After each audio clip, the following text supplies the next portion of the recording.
बच्चों, मेरा नाम है मोहित और आपका स्वागत हमारे यूट्यूब चैनल स्ट्रीट चैंपियन में। तो जैसा कि आप जानते हो, आपका जो पेपर होता है SEC का स्किल इन्हेंसमेंट कोर्स का जो पेपर होता है बिजनेस कम्युनिकेशन, उससे संबंधित जितने जो महत्वपूर्ण MCQ होने वाले हैं, यूनिट फर्स्ट से, यूनिट सेकंड से, यूनिट थर्ड से, यूनिट फोर्थ से, सारे के सारे MCQ मैं आपको करवाने वाला हूँ। तो इसी वीडियो से आपको लगभग कंप्लीट रिवीजन हो जाएगा चारों के चारों जो आपकी यूनिट है उनका। तो चलो शुरू करते हैं। इससे पहले मैंने और भी पार्ट करवा रखे हैं आपके जो बिजनेस कम्युनिकेशन से संबंधित, तो वो भी अगर आपको देखना अनिवार्य है। ये सिर्फ इसी पार्ट से काम नहीं चलेगा, इसी क्लास से काम नहीं चलेगा, और भी क्लासेस करा रखे हैं, उनको भी देख कर जाना है। तो उनका लिंक वो प्लेलिस्ट में मैंने दे रखा है, वहाँ से जाकर आप जरूर से चेकआउट कर लेना उनको भी। और अन्य पार्ट है वो भी आपको देखना अनिवार्य है, तो प्लेलिस्ट का लिंक मैंने डिस्क्रिप्शन में दिया, वहां से जाकर देख लेना। टेलीग्राम को जोर से ज्वाइन कर लेना। टेलीग्राम पे आपको हमारे जितने भी PDF होते हैं सारी की सारी फ्री में उपलब्ध हो जाती हैं। तो चलो शुरू करते हैं अपन। सबसे पहले बात करें कम्युनिकेशन की, तो बिजनेस कम्युनिकेशन का पहला प्रश्न है यूनिट फर्स्ट से, communication is died from which Latin word. तो संचार शब्द किस लैटिन भाषा से आया है? तो किस भाषा से है? पहली बात तो जो कम्युनिकेशन शब्द है वो कहाँ से आया? लैटिन भाषा से आया है। तो ये शब्द भी आपको देखने को मिल सकता है कि जो कम्युनिकेशन शब्द है वो कौन सी भाषा से देखने को मिला है? लैटिन भाषा से देखने को मिलता है। और इसका जो शब्द होता है, शब्द का उच्चारण क्या होता है? कम्युनिस। कम्युनिस शब्द के नाम से इसको जाना जाता है। तो इसकी जो उच्चारण होता है उसको कम्युनिस के नाम से जानते हैं। विच of the following is not an element of communication process. निम्नलिखित में से कम्युनिकेशन करने की कौन सी संचार प्रक्रिया का तत्व नहीं है? तो कौन सा नहीं है इसमें से? जो आपका कंप्यूटर है वो नहीं है। प्रेषक है, सेंडर है। तो आपको किसी व्यक्ति से बातचीत करते हो तो उसमें कम्युनिकेशन में क्या होता है? सेंडर तो होता ही होता है, साथ के साथ अगर कोई भेजने वाला होगा तो उसको रिसीव करने वाला होगा, प्राप्त करता भी होगा, और बीच में शोर आती है वो भी होती है। तो इन सब प्रक्रियाओं में सिर्फ कंप्यूटर का कोई ज़्यादा योगदान नहीं होता है। तो ये है, इसमें काफ़ी बच्चे वॉइस नॉइस है वो ऑप्शन टिक करके आते हैं, लेकिन इसका सही आंसर क्या होगा? कंप्यूटर है उसका योगदान नहीं होता है। कंप्यूटर का योगदान सिर्फ इंटरनेट या टेक्नोलॉजिकल कम्युनिकेशन से संबंधित होता है, बाकी और कम्युनिकेशन में इसका प्रयोग नहीं होता है। कम्युनिकेशन का सिर्फ अर्थ अपन यही नहीं कि आप सिर्फ जो फोन पे कंप्यूटर पे करते हो वही कम्युनिकेशन नहीं होता। आप जीवन में भी जो कम्युनिकेशन करते हो उसको भी कम्युनिकेशन से संबंधित चीजें ही होती हैं। 3 नंबर प्रश्न की बात करूं, फीडबैक में कम्युनिकेशन रेफर क्या होता है? संचार में फीडबैक का क्या मतलब होता है? To receive the response. तो आप फीडबैक में कम्युनिकेशन का क्या अर्थ होता है कि आप जो रिस्पॉन्स प्राप्त करते हो आप संचार के अंदर, उसी को क्या कहा जाता है? उसी को आपको फीडबैक इन द कम्युनिकेशन के नाम से जाना जाता है। तो इसका सही आंसर ऑप्शन नंबर बी होगा, ग्राही की प्रतिक्रिया। 4 नंबर प्रश्न की बात करूं, in what is the first step of the communication process. तो संचार प्रक्रिया का पहला जो पहला चरण क्या होता है? तो संचार प्रक्रिया का पहला चरण क्या होता है? कोई भी प्रक्रिया शुरू करो उसका जो पहला चरण होता है विचार से। किससे? विचार से। अगर आप किसी भी व्यक्ति से बात करोगे, बात करना शुरू करोगे, तो वो कहाँ से शुरू होगी? आप उस व्यक्ति के बारे में, उस टॉपिक के बारे में आपके दिमाग में क्या आना चाहिए? विचार आना बहुत जरूरी होता है। तो विचार आने चाहिए आपके दिमाग में, तभी आप क्या करोगे? आप है कम्युनिकेशन प्रोसेस उसको शुरू करोगे। 5 नंबर प्रश्न की बात करूं, which type of the communication flows from top to the bottom in organisation. तो कौन सा ऐसा आपका जो कम्युनिकेशन होता है जो टॉप टू बॉटम, ऊपर से नीचे की तरफ जाता है? जैसे एक कोई कंपनी है, उसमें कोई अधिकारी है, तो अधिकारी अपने से नीचे कर्मचारियों को जब चीज़ें बताता है तो वो किस प्रकार का कम्युनिकेशन में आता है? नीचे की तरफ का कम्युनिकेशन में आता है। उसको क्या बोला जाता है? डाउनवर्ड कम्युनिकेशन के नाम से जाना जाता है, नीचे की ओर कम्युनिकेशन के नाम से जाना जाता है। तो अच्छे से याद कर लेना, अलग अलग प्रकार के कम्युनिकेशन के टाइप होते हैं। आगे मैं जैसे जैसे प्रश्न आते जाएंगे वो समझाता चला जाऊंगा आपको। 6 नंबर प्रश्न है, ग्रेप वाइन कम्युनिकेशन क्या होता है? तो ग्रेप वाइन कम्युनिकेशन क्या होता है? जो अनौपचारिक कम्युनिकेशन होता है ना, इनफॉर्मल कम्युनिकेशन, जो आप अपने दोस्तों के साथ, अपने भाई के साथ, अपने परिवार के साथ, रिश्तेदारों के साथ जैसी बातें करते हो उसी को क्या कहा जाता है? अनौपचारिक कम्युनिकेशन के नाम से जाना जाता है। तो इसका सही आंसर क्या होगा? ऑप्शन नंबर बी होगा, इनफॉर्मल कम्युनिकेशन के नाम से जानते हैं ग्रेप वाइन संचार को। 7 नंबर प्रश्न की बात करें, विच of the following is not a function of communication. तो संचार का इनमें से क्या कार्य नहीं होता है? तो संचार का क्या कार्य नहीं होता है? लेखांकन करना।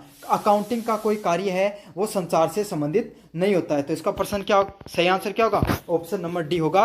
अकाउंटिंग का कोई भी लेना देना नहीं होता है कम्युनिकेशन से। बाकी इन्फॉर्मेशन, तो कोई सूचना होगी आपके पास तभी तो आप क्या करोगे, तभी तो आप कम्युनिकेशन करोगे किसी भी व्यक्ति के साथ, सूचना होगी तभी तो। इन मोटिवेशन, आपके अंदर उत्प्रेरणा होगी। जैसे आपको किसी से बात करना है तो सबसे जरूरी क्या होते हैं, काफ़ी लोग कहते हैं ना भाई मैं तो बातें तो मैं करना चाहता हूँ लेकिन मेरा उसको सामना करने का क्या नहीं है, मन नहीं है, तो प्रेरणा नहीं है आपके अंदर उस काम को करने से संबंधित। दूसरा, नियंत्रित, आप जब किसी भी व्यक्ति से बातचीत करते हो तो आपकी भाषा पर, आपके शब्दों के चयन पर, आप किस तरीके से बातें कर रहे हो उन पर आपका क्या होना चाहिए, नियंत्रण होना भी बहुत ज़्यादा ज़रूरी होता है। तो इसका सही आंसर क्या होगा? लेखांकन है वो कम्युनिकेशन से संबंधित नहीं होती है। 8 नंबर प्रश्न है, नॉन वर्बल कम्युनिकेशन इंक्लूड। तो अवाचिक संचार में क्या शामिल होता है? तो अवाचिक संचार में क्या शामिल होता है? फेशियल एक्सप्रेशन, जो आपके चेहरे के हाव भाव होते हैं उसी को नॉन वर्बल कम्युनिकेशन के नाम से जाना जाता है।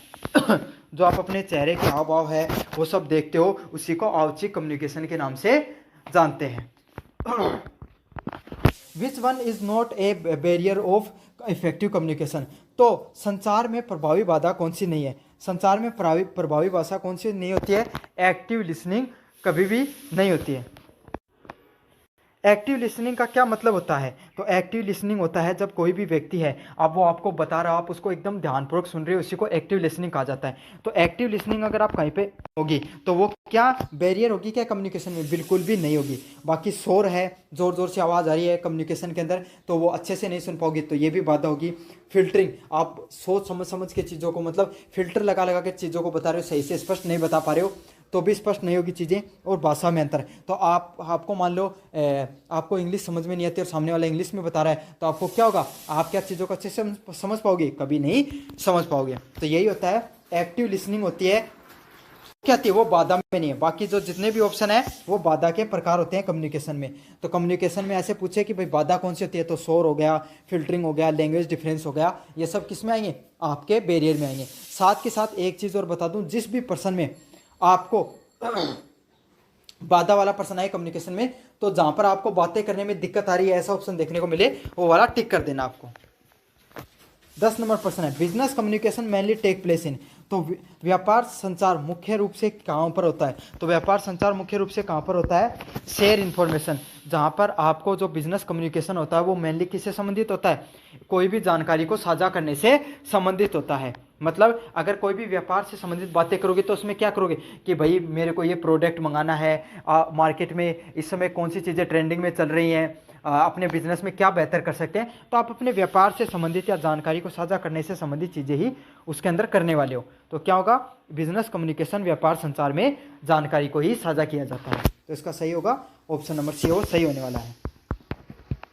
Which is a form of return communication. तो लिखित संचार का क्या रूप होता है? तो लिखित संचार क्या होता है? कोई भी व्यक्ति को आप लिखकर अपनी चीज़ें वो दे रहे हो, कोई भी व्यक्ति है उसको अपनी चीज़ें आप लिखकर बताने का प्रयास कर रहे हो इफेक्टिवली, अच्छे तरीके से, तो उसी को लिखित संचार के रूप में जाना जाता है। और लिखित संचार का जो उदाहरण होता है वो क्या होता है? मेमो है, वो लिखित संचार का होता है। तो मेमो क्या होता है? एक प्रकार का सारी की सारी चीज़ें जो डिटेल है किसी भी चीज़ से संबंधित, उसको डिटेल को आपको सारी की सारी चीज़ें एक साथ समझा दी गई हैं, उससे को मेमो के नाम से, मेन्यू के नाम से याद कर लो आप। समझ आ गया? जो आप कोई भी जाते हो ना खाना वगैरह खाने तो कहते हैं ना कि मेन्यू दो मुझे, तो मेन्यू में लिखी हुई चीज़ होती है ना, वैसे इसको याद कर लो आप मेमो को।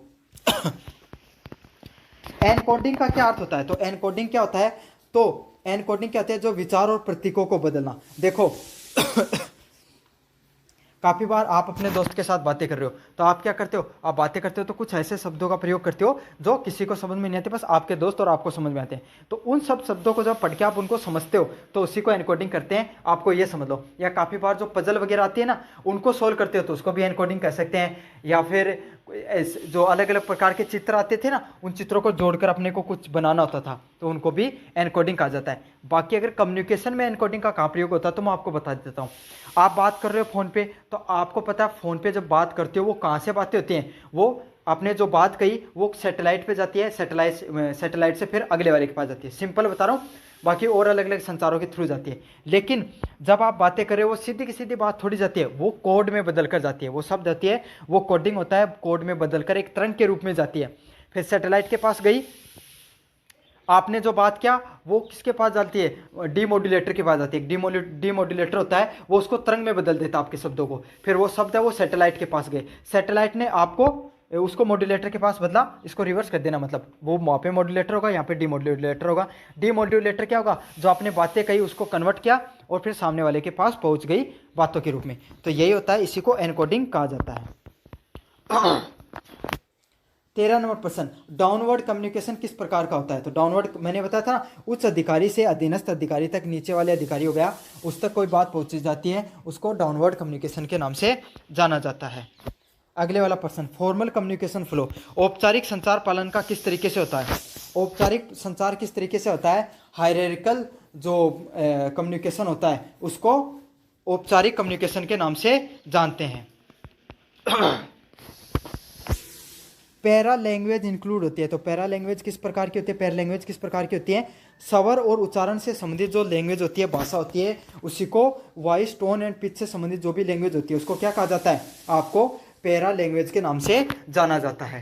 तो समझ में आ गया आपको, वॉइस टोन और पिच से आवाज़ को ऊपर नीचे करने से संबंधित जो लैंग्वेज का प्रयोग किया जाता है उसको पैरा लैंग्वेज के नाम से अपन जानते हैं। Which is not a type of communication, तो इनमें से कौन सा कम्युनिकेशन का भाग नहीं होता है, सनसनीखेज सेंसेशंस। तो सेंसेशन आपके फिजिकल बॉडी से संबंधित होते हैं, उसका कोई भी कम्युनिकेशन से लेना देना नहीं होता है। तो कम्युनिकेशन में क्या होता है, वर्बल, आप चीज़ों को मौखिक रूप से चीज़ों को बता सकते हो, तो वो कौन सा प्रकार का कम्युनिकेशन होता है, उसे वर्बल कम्युनिकेशन के नाम से जाना जाता है।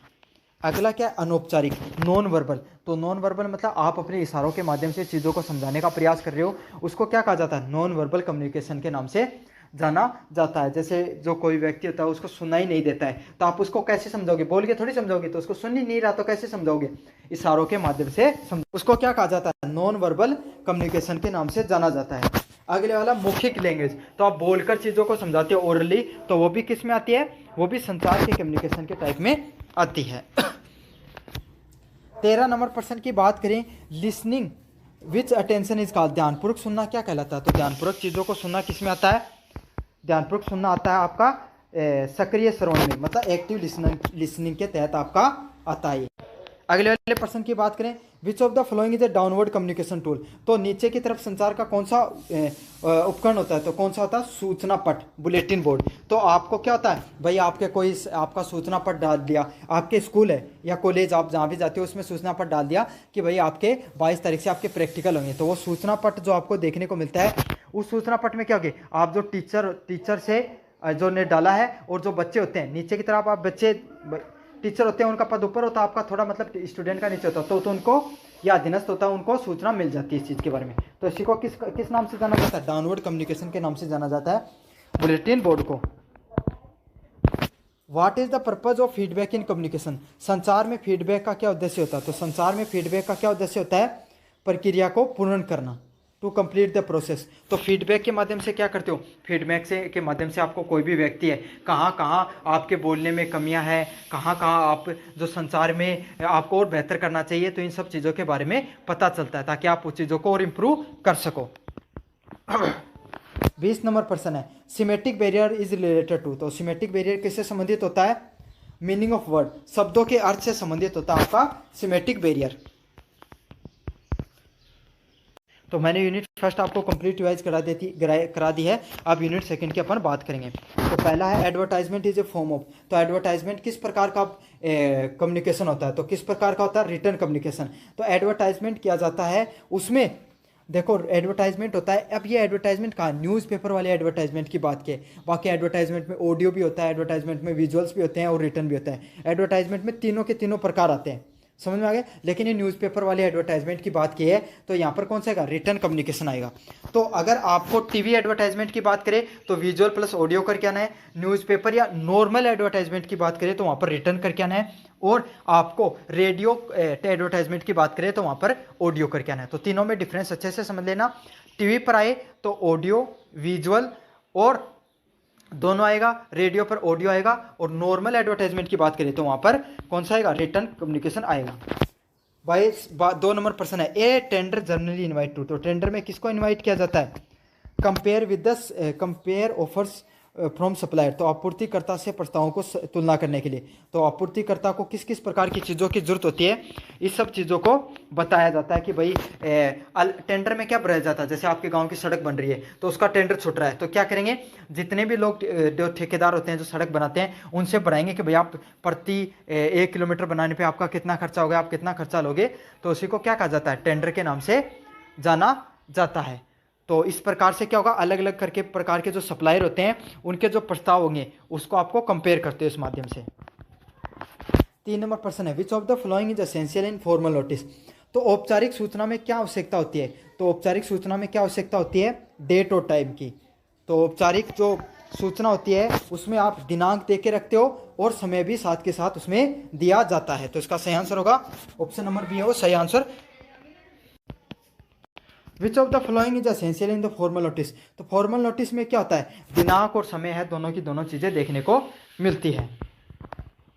4 नंबर प्रश्न है, memo is usually written for, memo में सामान्यतः क्या लिखा जाता है, तो मेमो में क्या लिखा जाता है, इंटरनल कम्युनिकेशन। तो आपकी जो कोई भी बिजनेस है कोई भी संगठन है उसमें अगर जिस प्रकार का कम्युनिकेशन होता है जिसमें जो चीज़ें लिखी जाती हैं उसको क्या कहा जाता है, इंटरनल कम्युनिकेशन के नाम से उसको जाना जाता है। तो इसका सही आंसर ऑप्शन नंबर सी होने वाला है। A circular is use for, तो सर्कुलर को किस लिए जाना जाता है, इश्यू कॉमन इंफॉर्मेशन, तो सामान्य सूचना देने के लिए आपको सर्कुलर को जाना जाता है। तो आपको जो कोई भी चीज़ों से संबंधित आप सामान्य जानकारी देते हो लोगों को, उसी को किस नाम से जानते हैं, उसी को सर्कुलर के नाम से जाना जाता है। Appreciation letter is return to, तो सराहना पत्र को किस लिए लिखा जाता है, तो सराहना पत्र किस लिए लिखा जाता है, प्राइज सम्मान वर्क, तो सराहना पत्र अप्रिसिएशन लेटर, तो इसमें क्या की जाएगी, किसी की प्रशंसा ही की जाएगी। तो यही होता है अप्रिसिएशन लेटर लिखा जाता है, कोई व्यक्ति आपके संगठन में उसने बहुत अच्छा कार्य किया तो उसको क्या दोगे आप, एप्रिसिएशन लेटर है वो दिया जाएगा। अगले वाला प्रश्न है, which of the following is not used in business communication, तो व्यवसाय संचार में क्या उपयोग किया जाता है, तो पोयम का वो उन सब चीज़ों का उपयोग में लिया जाता है बिजनेस कम्युनिकेशन के अंदर, कविताओं का उपयोग लिया जाता है इसमें।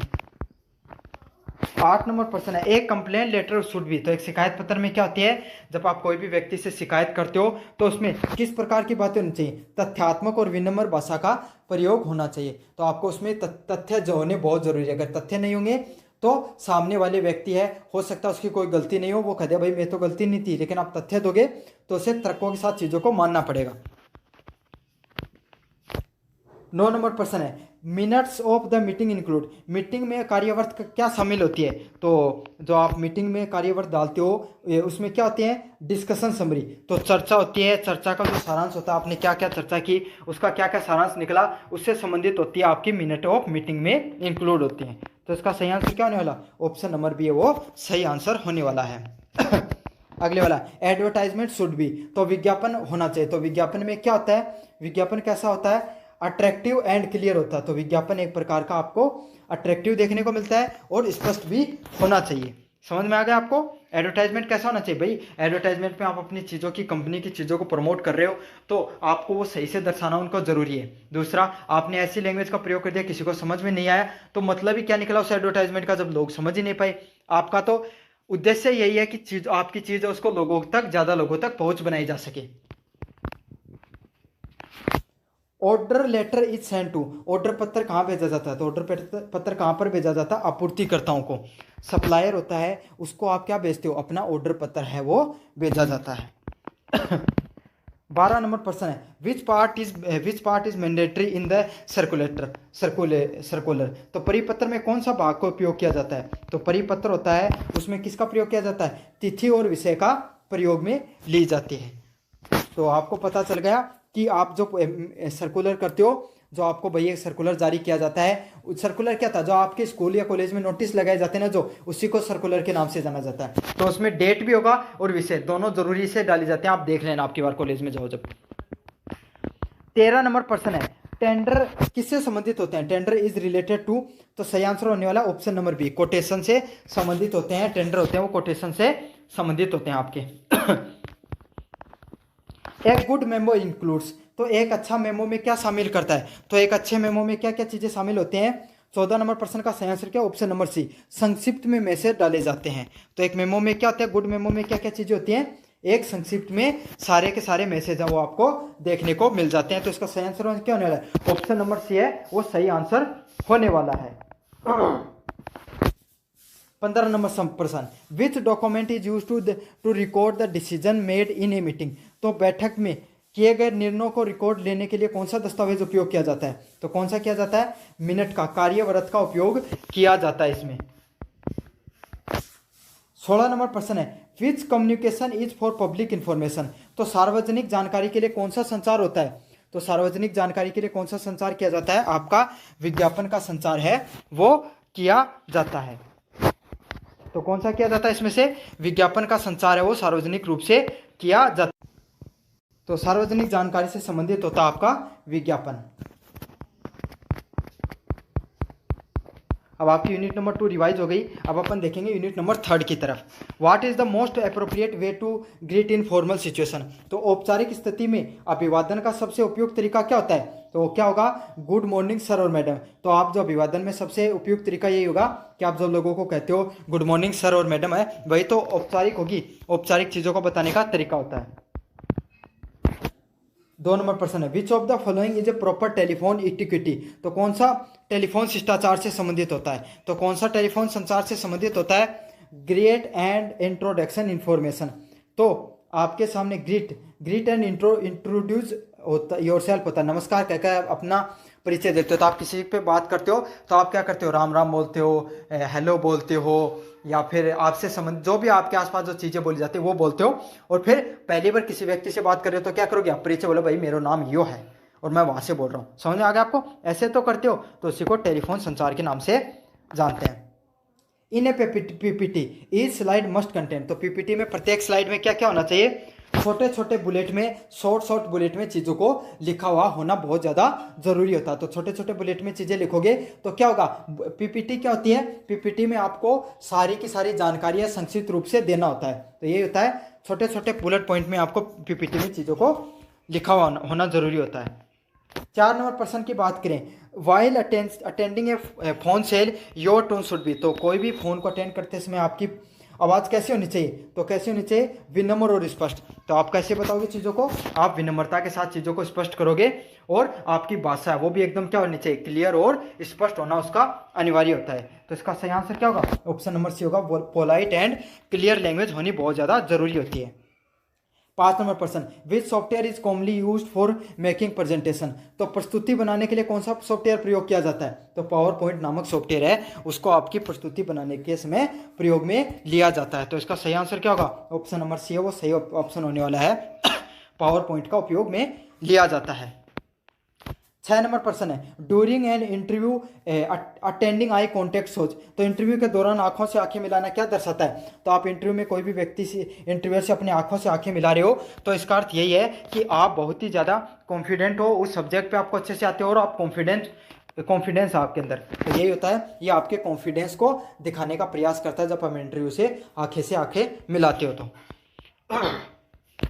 7 नंबर प्रश्न है, which one not a good representing skill, तो निम्नलिखित में से कौन सा एक अच्छा रिप्रेजेंटेशन का स्किल नहीं है, तो राइटिंग फ्रॉम द स्लाइड, तो आप चीज़ों को सिर्फ स्लाइड से पढ़ाकर ही बता रहे हो और जो आपके सामने लोग बैठे हैं इनसे कम्युनिकेशन नहीं कर रहे हो, उनसे बातचीत नहीं कर रहे हो, उनकी राय नहीं जान रहे हो, उनसे आप क्या नहीं कर रहे हो, उनसे आई कांटेक्ट भी नहीं कर रहे हो, उनको डिटेल में चीज़ें समझा भी नहीं पा रहे हो, तो ये क्या है, ये आपका अच्छा प्रेजेंटेशन कौशल में नहीं है। आप उससे पढ़ो, स्लाइड से पढ़ो, लेकिन सिर्फ मत पढ़ो।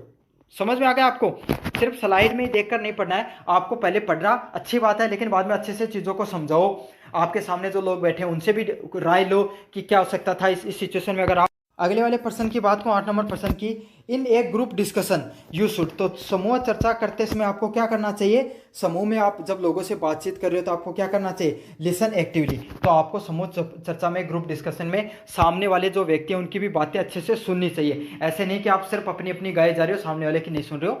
आपके सामने वाले की अच्छे से सुनना चाहिए। सामने वाले की सुनोगे तो इससे क्या फायदा होगा, आप अपना है उस जो वो बोल रहा है वो हो सकता है गलत बोल रहा हो या सही बोल रहा हो, सही बोल रहा है तो आप क्या कर सकते हो उसकी समर्थन करके और आपके जो विचार हैं वो उनको ऐड कर सकते हो। गलत बोल रहा है तो आपको बीच में उसको ये कहकर कि हम आपकी बात से पूर्ण, आपकी बातें बहुत अच्छी हैं लेकिन मैं पूर्णतः सहमत नहीं हूं, मेरा इस मुद्दे पर यह विचार है। समझ में आ गया? तो इस प्रकार से अगर सक्रिय रूप से आप चीज़ों को सुनोगे तो आपके जीवन में आपको बहुत इंप्रूवमेंट होगा। Which of the following is not a suitable to say in a business call. तो व्यवसायिक कॉल में क्या कहना उपयुक्त होता है, क्या उपयुक्त नहीं होता, तो क्या नहीं होता है, तुम्हें क्या चाहिए। तो ऐसे आप औपचारिक कॉल या बिजनेस की कॉल कर रहे हो तो उसमें आप औपचारिक भाषा का प्रयोग नहीं करोगे। औपचारिक भाषा कौन सी होती है, जो आप अपने दोस्तों के साथ, माता पिता के साथ, रिश्तेदार या फिर ऐसे लोगों के साथ बातचीत करते हो, वो औपचारिक भाषा होती है। तो अनौपचारिक भाषा होती है, वैसे उस भाषा का प्रयोग नहीं करोगे। किस भाषा का प्रयोग करोगे, औपचारिक भाषा का। जो आप स्कूल, जो आपके टीचर होते हैं उनसे जैसे बात करते हो, आप किसी कोई बिजनेसमैन से बात कर रहे हो उस समय जो बातें करोगे तो इस प्रकार की भाषा का प्रयोग होगा। तो तुम्हें क्या चाहिए, क्या हम इस प्रकार की भाषा किसी अपने से टीचर से या कोई अधिकारी से बात करते हैं, नहीं कर सकते। तो इस प्रकार की भाषा का नहीं प्रयोग करना आपको। 10 नंबर प्रश्न होता है what should be the duration of ideal representation. तो आदर्श प्रस्तुति की अवधि कितनी होनी चाहिए, तो कितनी होनी चाहिए, 10 से 15 मिनट है। वो आपको एक अच्छी जो स्लाइड होती है, पीपीटी होती है, उसको 10 से 15 मिनट में आपको लगभग खत्म कर लेना है। 10 से 15 मिनट होती है, उसमें क्या होता है, ना तो बहुत ज़्यादा समय लग रहा है ना ही बहुत कम समय लग रहा है। ज़्यादा समय में लोग बोर हो जाते हैं और कम समय में उनको चीज़ें अच्छे से समझ में नहीं आएंगी। तो आपको 10 से 15 मिनट के बीच में चीज़ों को ख़त्म कर लेना है।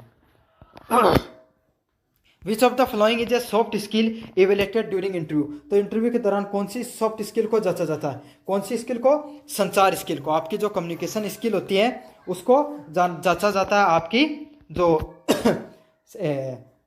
इंटरव्यू के दौरान। समझ में आ गया? तो आपकी कैसी कम्युनिकेशन स्किल है, इन सब चीज़ों के बारे में पता किया जाता है।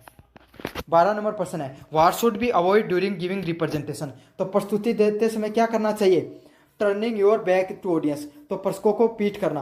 तो आपको किस चीज़ से बचना चाहिए, आपको पता प्रस्तुति दे रहे हो उस समय दर्शकों से आपका आई कांटेक्ट होना चाहिए। आपको लगातार उनसे कांटेक्ट बनाकर रखना है। आप पीठ देकर खड़े हो जाओगे तो उनको क्या हो जाएगा, उनका आपका फेस टू फेस इंटरेक्शन नहीं हो पाएगा। और फेशियल इंप्रेशन होते हैं वो बहुत ज़्यादा इंपॉर्टेंट होते हैं प्रस्तुति देते समय। 13 नंबर प्रश्न है if the phone call drop suddenly you can. अगर आपका अचानक फोन कट जाए तो आपको क्या करना चाहिए, कॉल बैक पोलाइटली। तो आपका कोई बिजनेसमैन से या किसी भी कम्युनिकेशन कर रहे हो, फोन कट जाए और ज़रूरी बातचीत करनी है तो आप क्या करोगे, वापस फ़ोन करोगे। तो यही है, शिष्टता से वापस फ़ोन कर लेना चाहिए। ज़रूरी थोड़ी है कि सामने वाले ने काटा हो सका है कि वो कट भी सकता है इंटरनेट की कनेक्टिविटी या जो कम्युनिकेशन की कनेक्टिविटी की वजह से। पीपीटी मीन्स, पीपीटी का क्या अर्थ होता है, पावर पॉइंट रिप्रेजेंटेशन। समझ में आ गया? जो स्लाइड वगैरह होते हैं जो टीचर वगैरह आपको काफ़ी बार पढ़ाते हैं, मैं पढ़ा रहा हूँ, ये पीपीटी नहीं होती है, ये पीडीएफ रिप्रेजेंटेशन होता है। जो आपको बोर्ड होता है ना, डिजिटल बोर्ड पे पढ़ाया जाता है, वो पीपीटी होती हैं। In A GD interruption other सोच। तो जीडी के अंदर, समूह चर्चा के अंदर दूसरों को बीच में रोकने क्या कहलाता है, क्या कहलाता है, रूडनेस, असभ्यता कहलाता है। तो आप किसी भी व्यक्ति को बीच में रोक रहे हो समूह चर्चा के बीच में, उसको किस नाम से जाना जाता है, रूडनेस के नाम से जाना जाता है। इससे आपकी असभ्यता दिखती है। 16 नंबर प्रश्न है which of the following is a good way to start a formal phone call. तो एक औपचारिक फोन कॉल शुरू करने का सबसे अच्छा तरीका क्या होता है, तो मैंने पहले बताया था, पहले बताओगे hello I am Rahul from ABC company. तो आप पहले ये बता दो कि भाई हेलो मेरा नाम ये है और मैं इस कंपनी से बोल रहा हूँ। यही होता है ना, जो आप कोई भी करते हो कि भाई हेलो माय नेम इज़ ये और मैं आपको प्राइवेट लिमिटेड इस कंपनी से बोल रहा हूँ, मैंने इसलिए आपको कॉल किया है। तो वही होता है, जो आपके पास कॉल आते हैं उसमें भी यही सब चीज़ें बोली जाती हैं। While answering interview question you should. तो इंटरव्यू में सवालों का उत्तर किस तरीके से देना चाहिए, ईमानदारी और स्पष्टता के साथ, ऑनेस्टी के साथ और क्लियरिटी के साथ चीज़ों को आपको बताना चाहिए। तो ऐसे क्या ऑनेस्टी के साथ बताओगे तो क्या सामने वाले को, क्योंकि आप झूठ बोलोगे तो क्या होगा, कहीं ना कहीं आपका झूठ पकड़ा जाएगा। आपके फेशियल एक्सप्रेशन में भी वो चीज़ें दिख जाती हैं कि आप झूठ बोल रहे हो। तो इसलिए आपको सच और सही तरीके से चीज़ों को रिप्रेजेंट करना चाहिए। Which colour theme is best for PPT. PPT के लिए कौन सा कलर बढ़िया होता है, light background and dark text. तो जिसमें क्या होगा, आपके जो बैकग्राउंड है उसका कलर कैसा हो, हल्का हो, और जो टेक्स्ट है टेक्स्ट वो अच्छे से हो। तो कलर बैकग्राउंड हल्का होगा तो इससे क्या होगा, आपका ज़्यादा रिटेंशन रेट है वो कहाँ पर चला जाएगा, टेक्स्ट पे चला जाएगा, जो देखने वाली ऑडियंस होगी उसका। तो इससे क्या फ़ायदा मिलेगा आपको, आपके जो टेक्स्ट हैं जो आपने लिखा वो अच्छे से जनता समझ पाएगी उन सब चीज़ों को। In a G D if someone is speaking wrongly you should. तो अगर आप समूह चर्चा में यदि कोई गलत बोल रहा है तो आपको क्या करना चाहिए, उसे विनम्रता से सुधार देना चाहिए, लेकिन विनम्रता से। समझ में आ गया आपको, ये शब्द को अच्छे से याद रख लेना आपको समूह चर्चा में। During a telephonic communication the voice should be. तो टेलीफोन पे बातचीत के दौरान आपकी कैसी आवाज़ होनी चाहिए, स्पष्ट व सहन योग्य, क्लियर एंड ऑडिबल। तो स्पष्ट होनी चाहिए आपकी आवाज़ और दूसरे को अच्छे से सुन जानी चाहिए, इस प्रकार की आवाज़ को आप प्रयोग करते हो। यूनिट नंबर 4 की बात करूं, a professional email should begin with. तो एक प्रोफेशनल ईमेल होती है वो किससे शुरू होती है, वो शुरू होती है डियर सर व मैडम से। तो कहाँ से शुरू होती है, डियर व सर मैडम के नाम से उसको एक प्रोफेशनल ईमेल को शुरू किया जाता है। तो इसका सही आंसर क्या होगा, ऑप्शन नंबर सी है वो सही ऑप्शन होने वाला है। डियर सर व मैडम के नाम से प्रोफेशनल ईमेल से वो शुरू होती है। 2 नंबर प्रश्न की बात करूं, विच of the following is a good subject line. तो निम्नलिखित में से कौन सा एक अच्छा सब्जेक्ट की लाइन नहीं है, तो कौन सी नहीं है, प्लीज रिप्लाई सर ASAP। तो कौन सा होता है, प्लीज रिप्लाई ASP के नाम से जाना जाता है, ये अच्छी सब्जेक्ट लाइन के नाम से जानते हैं इसको। What should you avoid during a virtual business meeting. तो वर्चुअल व्यापार बैठक के दौरान क्या नहीं करना चाहिए, तो आप कोई भी व्यापार बैठक के अंदर आप क्या नहीं कर सकते हो, बार बार टोकना। तो कोई भी व्यक्ति है उसको बार बार इंटरप्ट करोगे तो वो आपसे क्या हो जाएगा, परेशान हो जाएगा, इसलिए इंटरप्ट नहीं करना चाहिए उस व्यक्ति को virtually. The full form of email in CC। तो CC में क्या लिखा जाता है ईमेल में, ईमेल का फुल फॉर्म क्या होती है, कार्बन कॉपी के नाम से जाना जाता है। तो आप एक से अधिक व्यक्तियों को अगर ईमेल भेजना चाहते हो तो इस ऑप्शन का उपयोग में किया जाता है। Which is A correct email signature. तो करेक्ट ईमेल सिग्नेचर किस नाम से जानते हैं, रिगार्ड अमन शर्मा। तो रिगार्ड्स लिखकर उसके नीचे आप सिग्नेचर अपना नाम वगैरह लिख रहे हो तो उसके नाम से उसको ईमेल हस्ताक्षर के नाम से जाना जाता है उस चीज़ को। What is netiquette. तो नेटिक्विटी क्या होती है, इंटरनेट अनुशासन और शिष्टाचार के नाम से जाना जाता है। इंटरनेट पे आप डिसिप्लिन से किस तरीके से रहते हो, लोगों से जब कम्युनिकेट करते हो या कमेंट वगैरह करते हो तो उसमें से अच्छे से पेश आओ, कोई गलत तरीके की कमेंट मत करो, रिलीजन पे, कोई भी पॉलिटिकल पे, कोई भी कास्ट पे, किसी भी लोगों के लैंग्वेज पे, इन सब चीज़ों से। तो इन सब चीज़ों का आपको ध्यान रखना चाहिए। उसे क्या कहा जाता है, नेटिक्विटी के नाम से जाना जाता है, जहाँ पर इंटरनेट डिसिप्लिन और मैनर्स को सही से दिखाया जाता है। Which emotion is appropriate in business email. तो व्यावसायिक ईमेल में कौन सा इमोटिन कॉमन उपयुक्त होता है, तो कौन सा इमोटिन होता है, इमोटिन यहाँ पर दिखाया नहीं गया। 8 नंबर प्रश्न है, which is a best position to place the attachment in email. तो ईमेल में अटैचमेंट कहाँ पर डाले जाते हैं, तो आप कोई भी ईमेल को जो समापन करते हो तो वहाँ पर क्या डाला जाता है, आपका अटैचमेंट है उसको ऐड किया जाता है। तो इसका सही आंसर क्या होगा, ऑप्शन नंबर सी है वो सही ऑप्शन होने वाला है। 9 नंबर प्रश्न की बात करूं, ए वर्चुअल मीटिंग प्लेटफॉर्म। एक वर्चुअल बैठक के प्लेटफॉर्म में क्या होता है, तो कौन सा प्लेटफॉर्म है जिसमें आप जो वीडियो कॉन्फ्रेंसिंग कर सकते हो, गूगल मीट है वो क्या एक वर्चुअल का, गूगल मीट हो गया, आपका जूम ऐप हो गया, ये सब चीज़ किससे संबंधित है, आपके वर्चुअल मीटिंग से संबंधित है। स्काइप हो गया, ये सब होते हैं। विच of the following is not suitable for business social media. Business social media से संबंधित क्या नहीं है, क्या नहीं करना चाहिए आपको, फेसबुक के जो मीम वगैरह होते हैं वो सुटेबल नहीं होते सोशल मीडिया पे। बाकी कंपनी पेज, इंस्टाग्राम पे, ट्विटर अनाउंसमेंट हो गए, लिंक्डइन हो गए, ये सब क्या होते हैं, व्यावसायिक सोशल मीडिया के अनाउंसमेंट से संबंधित चीज़ें होती हैं।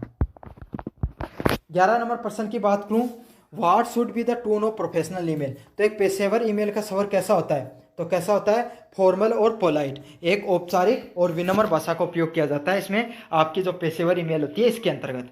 तो कैसा होता है, आप एक अच्छी औपचारिक भाषा का प्रयोग करो और विनम्रता के साथ चीज़ों को दर्शाओ, तो वही क्या होगी, आपकी प्रोफेशनल ईमेल को दर्शाएगी।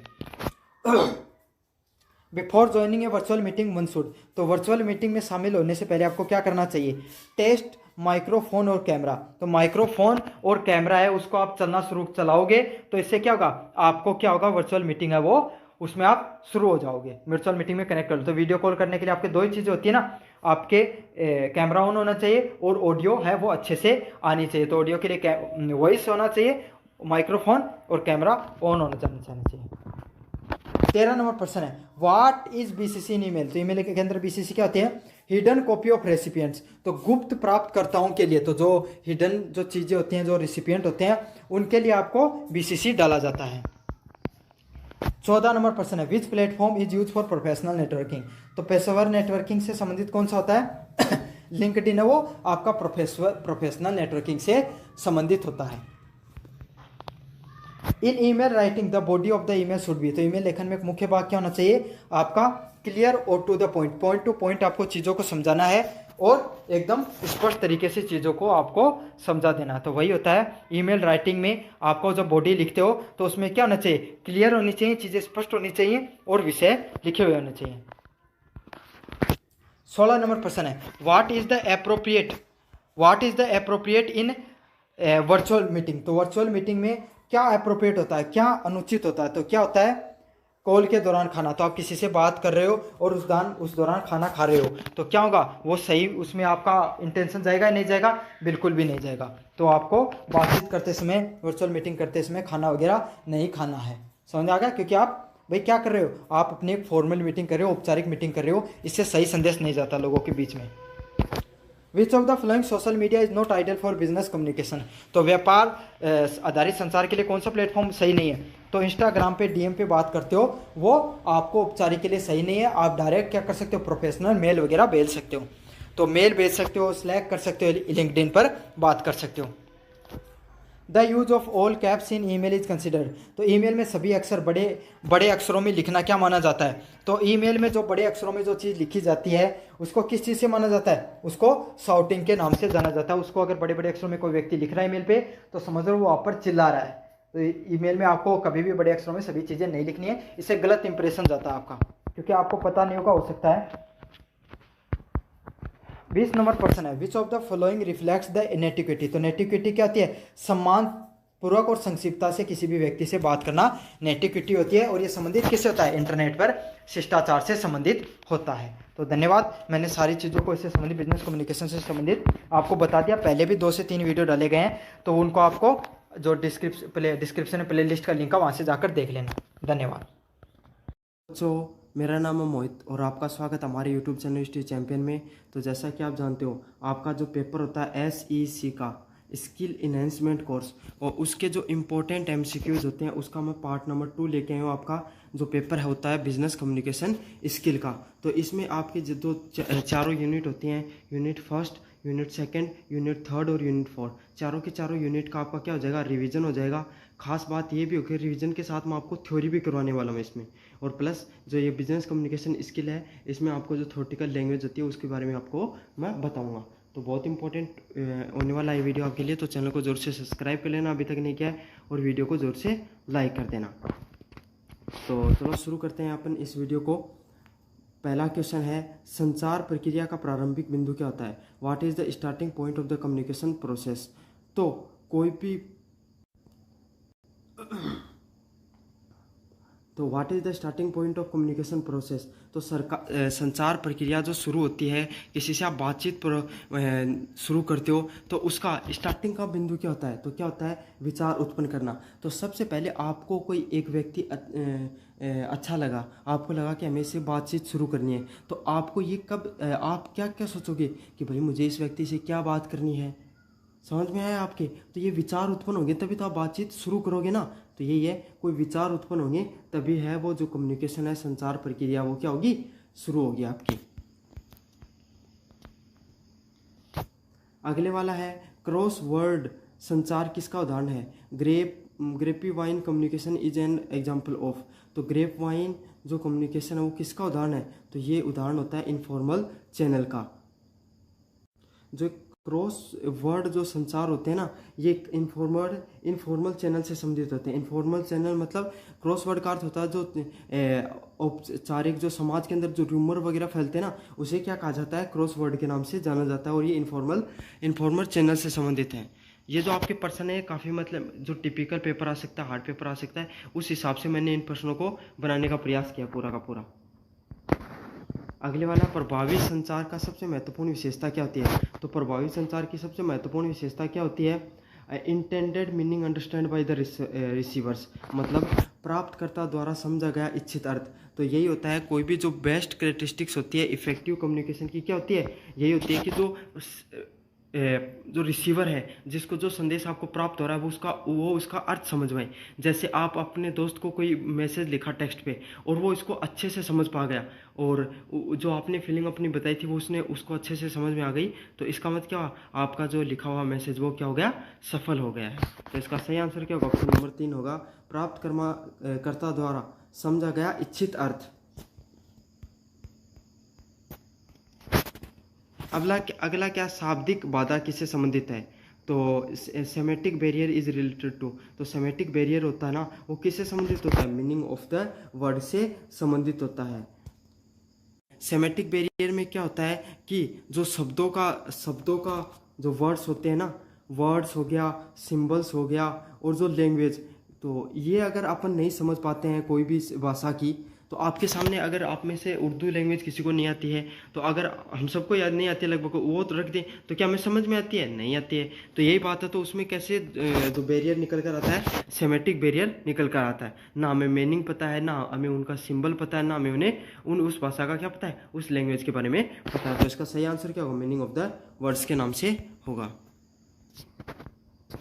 एक कर्मचारी द्वारा प्रबंधन को शिकायत भेजना क्या कहलाता है, a employee sending a complaint to management is, तो उसको क्या कहा जाता है, अगर एक कर्मचारी है जो यहाँ का, मतलब ये समझ लो क्लर्क है ना, क्लर्क अपने से बड़े अधिकारी को शिकायत भेजेगा, तो ऊपर वाले अधिकारी को भेजेगा, तो उसको क्या कहा जाता है, अपवर्ड कम्युनिकेशन के नाम से जाना जाता है। कैसे कम्युनिकेशन के नाम से जाना जाता है, अपवर्ड कम्युनिकेशन के नाम से जाना जाता है। ऊर्ध्वमुखी संचार के नाम से उसको जाना जाता है। 6 नंबर प्रश्न होता है, व्यावसायिक संचार का प्राथमिक कार्य क्या होता है, what is the primary function of business communication, तो क्या होता है बिजनेस कम्युनिकेशन का जो फंक्शन होता है, प्राइमरी फंक्शन, वो क्या होता है, टू अचीविंग द ऑर्गेनाइजेशन गोल, तो संगठन, आपको पता जो भी ऑर्गेनाइजेशन होगी वो क्या होगी, कोई भी संगठन में कार्य करती है, तो इसका उद्देश्य ये होता है कि संगठनात्मक जो लक्ष्य है उसकी प्राप्ति करना ही उसका प्राथमिक कार्य होता है। तो इसका सही आंसर क्या होगा, ऑप्शन नंबर बी इसका सही ऑप्शन होगा। ईमेल, रिपोर्ट, मेमो किसके उदाहरण है, तो ईमेल हो गया, रिपोर्ट हो गया, ये मेमो, ये किसके उदाहरण है, तो ये उदाहरण होते हैं। ईमेल क्या होता है ईमेल तो आपको पता है, जो जीमेल के थ्रू एक दूसरे को जो फॉर्मल मैसेज वगैरह लिखते हैं वो जीमेल में आती है। रिपोर्ट क्या होती है, रिपोर्ट है वो कोई भी आप शिकायत कर सकते हो रिपोर्ट के अंदर, या फिर आप किसी को कोई चीज़ बता सकते हो कि भाई हमारे डिपार्टमेंट में इन चीज़ों की कमियां हैं, तो ये सब रिपोर्ट होती है। मेमो क्या होता है, ज्ञापन होता है। आप कोई भी एक नीचे जो कर्मचारी होते हैं वो अपने से ऊपर अधिकारी को अगर कोई शिकायत पत्र देते हैं उसको क्या बोला जाता है, मेमो के नाम से दिया जाता है। और इनकी खास बात यही होती है, सारी की सारी चीज़ें हाथों से टेक्स्ट के रूप में लिखी जाती हैं। तो क्या होगा, कौन सा प्रकार का कम्युनिकेशन में आती हैं, रिटर्न कम्युनिकेशन में आती हैं। तो ईमेल, रिपोर्ट और मेमो किसका उदाहरण है, रिटर्न कम्युनिकेशन के उदाहरण है। 8 नंबर प्रश्न है, सांस्कृतिक पूर्वाग्रह किस प्रकार के संचार में बाधा है, तो cultural bias is a what type of communication barrier, तो कल्चरल जो बाधा है, पूर्वाग्रह है, बायस है, वो किस प्रकार का कम्युनिकेशन बैरियर है, तो ये होंगे साइकोलॉजिकल बैरियर। तो जैसे कि अपन कुछ समाज के बारे में बना देते कि भाई वो तो ऐसे ही होते हैं, जैसे मैंने आपको एक उदाहरण देके बताया था पिछले वीडियो में कि अपन पाकिस्तान के बारे में सोचते हैं तो अपने दिमाग में ऐसे आता है कि बहुत ज़्यादा गरीब देश है, सभ्य लोग नहीं है, आतंकवाद को ज़्यादा बढ़ावा देते हैं, तो उनके खिलाफ या पाकिस्तान का नाम लेते हैं हमारे दिमाग में क्या आता है, दुश्मन जैसी भावना आती है। तो यही क्या साइकोलॉजिकल बैरियर के नाम से जाना जाता है इस चीज़ को। अगले वाला वीडियो कॉन्फ्रेंसिंग किस प्रकार का संचार माध्यम है, तो वर्बल और ऑडियो जो विजुअल होते हैं उस प्रकार का माध्यम है, जहाँ पर क्या होते हैं, मौखिक, ऑडियो होगा और विजुअल, दोनों के दोनों चीज़ें होंगी इसके अंदर। तो सही आंसर क्या, ऑप्शन नंबर बी होगा। प्रभावी संचार के लिए सक्रिय श्रवण क्यों जरूरी है, what is the active listening essential for effective communication, तो जो इफेक्टिव कम्युनिकेशन करने के लिए, अच्छे से सुनने के लिए जो एक्टिव लिसनिंग क्यों ज़रूरी होती है, ताकि क्या किया जा सके, to ensure the complete message comprehension, तो संदेश को पूर्व समझ सुनिश्चित करने के लिए। तो जो संदेश है उसकी पहले की जो समझ है उसको अच्छे से समझने के लिए आपको क्या करना चाहिए, अच्छे से कोई चीज़ को सुनना चाहिए। अगर कोई भी संदेश है उसको अच्छे से सुनोगे तभी तो आप उसके बारे में पूरी तरीके से समझ बना पाओगे। तो इसका सही आंसर क्या, ऑप्शन नंबर बी है वो इसका सही आंसर होने वाला है। 11 नंबर प्रश्न है, कंपनी नीतियों के बारे में कर्मचारी को सूचित करने के लिए प्रबंधन द्वारा भेजा गया मेमो क्या कहलाता है। तो क्या कहलाता है, तो जो कर्मचारी है वो प्रबंधन एचआर को अपना जो मेमो भेजते हैं, अपना जो ज्ञापन भेजते हैं, तो वो किस प्रकार का होगा, तो वो होता है फॉर्मल व डाउनवर्ड। सॉरी उल्टा बता दिया, मतलब जो एचआर है ना, एचआर कंपनियों के पास भेज रहा है, सॉरी कर्मचारियों के पास भेज रहा है। तो कर्मचारी के पास बेच रहा है तो पहली बात फॉर्मल होगा, और नीचे की तरफ आ रहा है ना, एचआर बड़ी पोस्ट पे होता है, कर्मचारी नीचे पोस्ट पे होता है तो डाउनवर्ड आएगा, और कर्मचारी एचआर के पास भेजेंगे तो फॉर्मल प्लस अपवर्ड आएगा। समझ में आ गया आपको, मतलब ऐसे देखना है कि जो ऊंचा अधिकारी अगर नीचे कर्मचारियों को भेज रहा है तो डाउनवर्ड की तरफ, और नीचे वाले जो कर्मचारी ऊपर वाले को भेज रहे हैं तो अपवर्ड।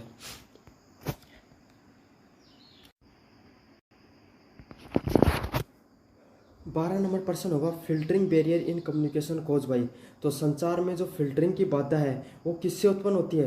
तो संचार में जो फिल्टरिंग की जो बाधा है वो किससे उत्पन्न होती है, वो उत्पन्न होती है जानबूझकर सूचना को छिपाए जाना। तो वो नहीं कहते हैं क्या, जो न्यूज़ चैनल वाले करते हैं, फिल्टर करके न्यूज़ को भेजते हैं कि जो सरकार विरोधी कोई चीज़ हो गई, वो उन सब चीज़ों को छिपा देते हैं। तो deliberate with holding of information, तो जानबूझकर जो सूचना को छुपाई जा रही है और एक विशेष प्रकार की सूचना को आपको बताया जा रहा है, तो उसे क्या कहा जाता है, फिल्टरिंग के नाम से जाना जाता है।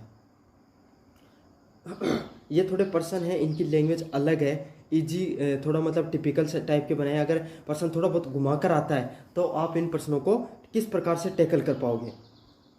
What is the primary importance of communication in business. तो बिजनेस में जो क्या इंपॉर्टेंस होता है कम्युनिकेशन का बिजनेस में, तो क्या होता है भाई, अगर आप कोई भी व्यक्ति है, अगर आप बिजनेस करते हो तो उसमें आप अपने कस्टमरों से बातचीत करते हो, तो इसका क्या फ़ायदा होता है। तो इससे क्या होता है, आप भाई अपने प्रोडक्ट के बारे में लोगों को बताओगे, उनके साथ बातचीत करोगे, तो क्या होगा, एक इमोशनल कनेक्शन होगा और आपका क्या होगा, मार्केट अच्छा बनेगा।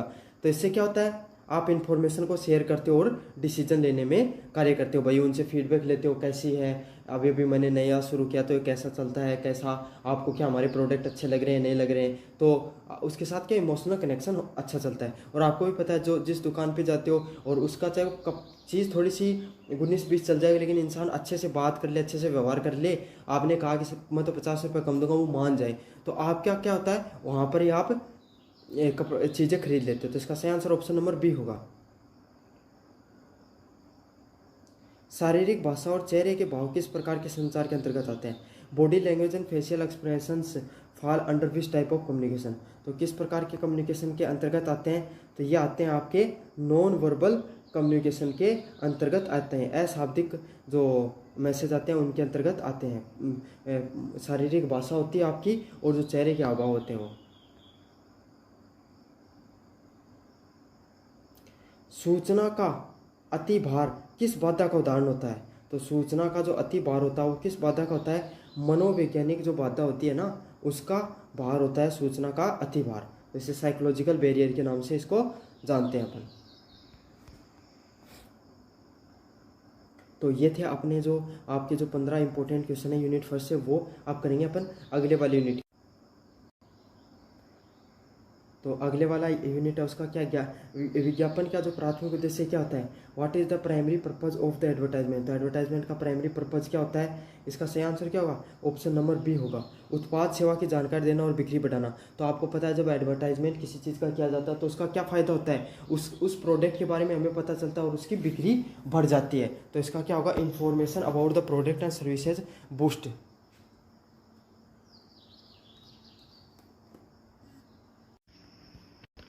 अगले वाला होगा, टेंडर आमंत्रित करने वाला विज्ञापन क्या कहलाता है। तो आप अखबार के अंदर नहीं देखते हो क्या, जिसमें जो अखबार के अंदर एक कटिंग आती है जिसमें निविदा लिखा रहता है ना, और उन पे अलग अलग प्रकार के जो टेंडर निकलते हैं कि भाई हम जो सड़क है, जो समझ लीजिए कोई ग्राम पंचायत में सड़क बनाने का टेंडर निकाला हुआ है, नगर पालिका ने कचरा उठाने का निकाला हुआ है, या फिर जो हाईवे बनाने का टेंडर निकाला हुआ, तो उसका जो एडवर्टाइजमेंट होता है उसको क्या कहा जाता है, टेंडर नोटिस के नाम से उसको जाना जाता है।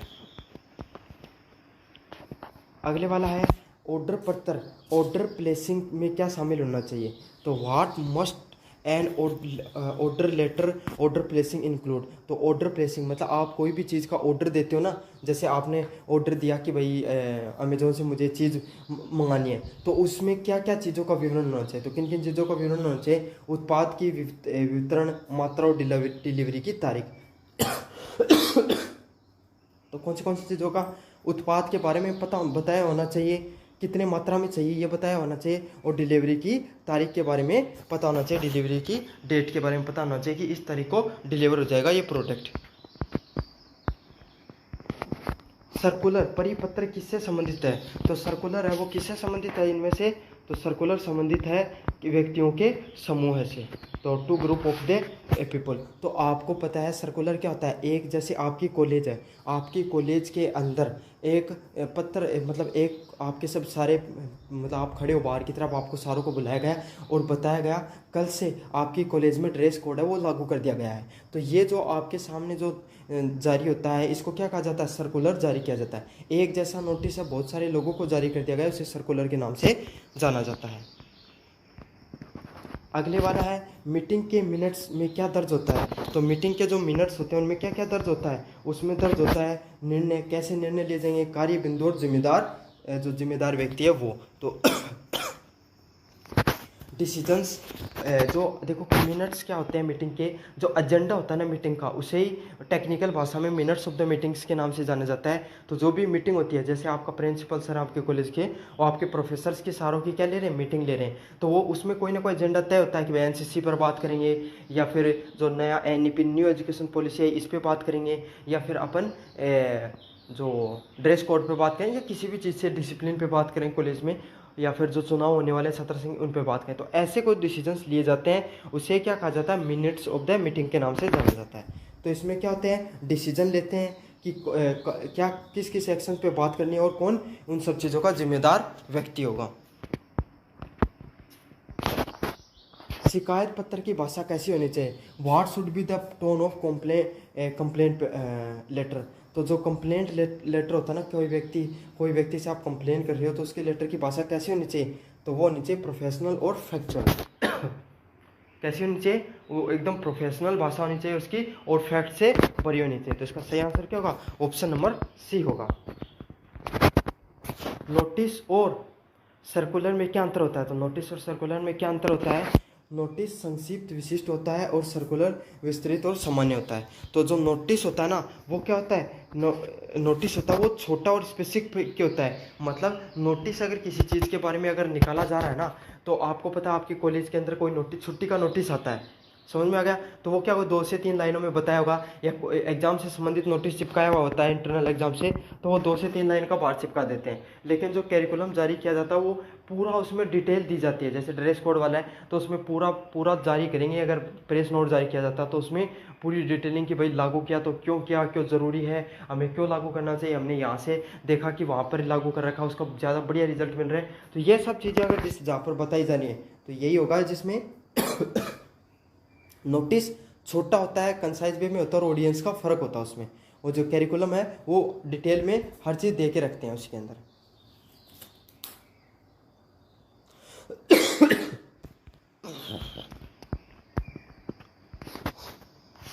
प्रशंसा पत्र, एप्रिसिएशन लेटर का क्या उद्देश्य होता है? तो एप्रिसिएशन लेटर का क्या उद्देश्य होगा? अच्छे प्रदर्शन की सराहना करना, acknowledgement of the good performance. तो कोई भी जो आपको पता है अप्रिसिएशन लेटर दिया जाता है तो वो क्यों दिया जाएगा?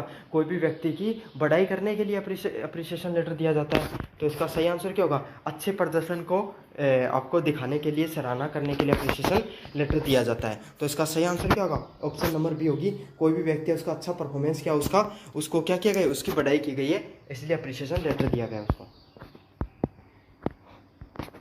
9 नंबर प्रश्न है, मेमो ज्ञापन का उपयोग किस प्रकार के संचार के लिए किया जाता है? तो ज्ञापन का प्रयोग किस प्रकार के संचार के लिए किया जाता है? Member within an organization. तो जो ऑर्गेनाइजेशन है आपकी, उसके अंदर जो ज्ञापन दिया गया, मतलब संगठन के भीतर के जो सदस्य है ना, वो अपने से नीचे के जो कर्मचारी है वो ऊपर के अधिकारी को अगर कोई वो देते हैं, शिकायत पत्र देते हैं, उसे ज्ञापन बोला जाता है। तो देखो क्या होता है, आप कॉलेज से जुड़े हुए हो, अब कॉलेज में क्या होता है, सरकारी कॉलेज में कोई ना कोई संगठन से जुड़े होंगे। अब आपके कॉलेज के अंदर क्या है, एनसीसी चालू करना है, तो आप क्या करोगे, जो संगठन वाले जो होते हैं वो एक लेटर लिखेंगे, उसमें सारे जो स्टूडेंट होते हैं उनके साइन कराकर वो आपके प्रिंसिपल सर को आप क्या देते हो, वो पत्र सौंपते हो, और उसको क्या कहते हैं, ज्ञापन के नाम से जाना जाता है। कहा जाता है ना कि एनसीसी जारी करने तो ज्ञापन दिया गया।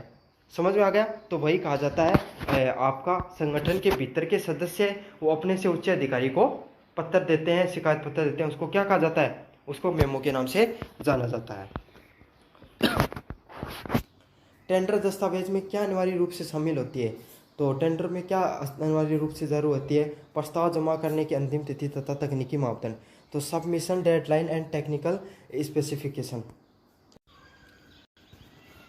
तो टेंडर जब आपको पता है कोई भी आदमी है वो ठेके जो टेंडर वो किसके छोड़ते हैं, ठेकेदारी के लिए छोड़ते हैं, तो ठेकेदारी का टेंडर मिलता है तो उसमें क्या क्या लिखे होते हैं कि भाई वो उसको वो जो सड़क का आपने टेंडर दे दिया आपके गांव का, तो वो क्या लिखेगा उसमें कि भाई मैं इस डेट लाइन तक इसको क्या कर दूंगा, पूरा कर दूंगा, और इसके अंदर ये चीज़ें चाहिएंगी मुझे, इतना पैसा, इतना मतलब डेट तक, और इतने कर्मचारी लगेंगे, सारी चीज़ें टेक्निकल चीज़ें दी जाती हैं। तो इसका सही आंसर क्या होगा, ऑप्शन नंबर बी, प्रस्ताव जमा करने की अंतिम तिथि व तकनीकी मापदंड।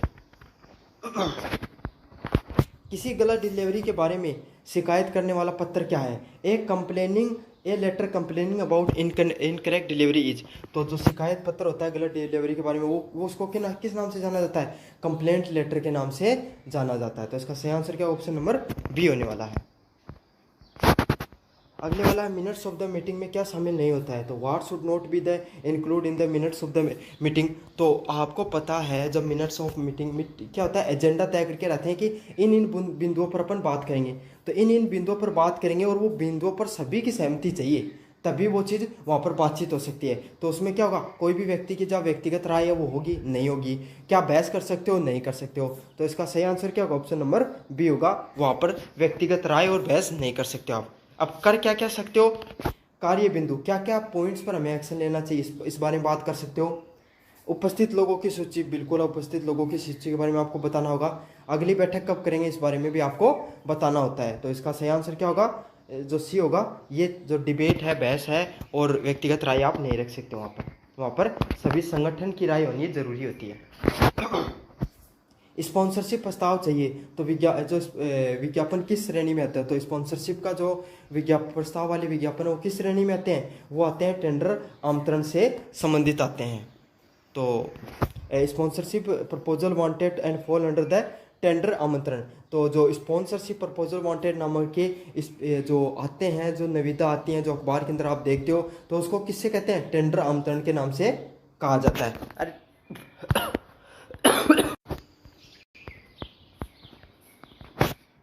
14 नंबर प्रश्न है, ऑर्डर पत्र भेजने के बाद में प्राप्त होने वाला दस्तावेज किस नाम से जाना जाता है। तो जो ऑर्डर पत्र जो भेजा जाता है उसके बाद में प्राप्त होने वाला जो दस्तावेज उसको किस नाम से जाना जाता है, ऑर्डर कॉन्फ़िगरेशन के नाम से, कन्फर्मेशन के नाम से उसको जाना जाता है। तो इसका सही आंसर क्या होगा, ऑप्शन बी नंबर सही है, वो इसका सही आंसर होने वाला है। 15 नंबर है, कर्मचारियों को छुट्टी के नियम बदलने की सूचना देने का सबसे अच्छा तरीका क्या होता है। तो जो कर्मचारियों को छुट्टी के नियम बदलने की सूचना देने का सबसे अच्छा तरीका क्या होता है, तो वो होता है कैरिकुलम और मेमो के नाम से जाना जाता है, परिपत्र या जो ज्ञापन है उसके नाम से उसको जाना जाता है। तो कोई भी कर्मचारी है, उसकी छुट्टी है, उसका जो नियम देते हो तो वो आप किस में दोगे, एक छोटा सा नोटिस जारी कर दोगे कि आपकी भाई छुट्टी हो रही है, तो उसके लिए क्या करोगे, आप पूरा एक कैरिकुलम या फिर नोटिस जारी कर सकते हो। बस फर्क कितना ही होता है, नोटिस होता है ना वो भी एक तरीके से कैरिकुलम का ही काम करता है, लेकिन जो कैरिकुलम उसमें मटेरियल थोड़ा ज़्यादा डिटेल रूप से बताया गया है, नोटिस में कम डिटेल रूप से आपको चीज़ों को बताया जाता है, यही फर्क है, और बाकी कोई भी अंतर नहीं है दोनों के अंदर।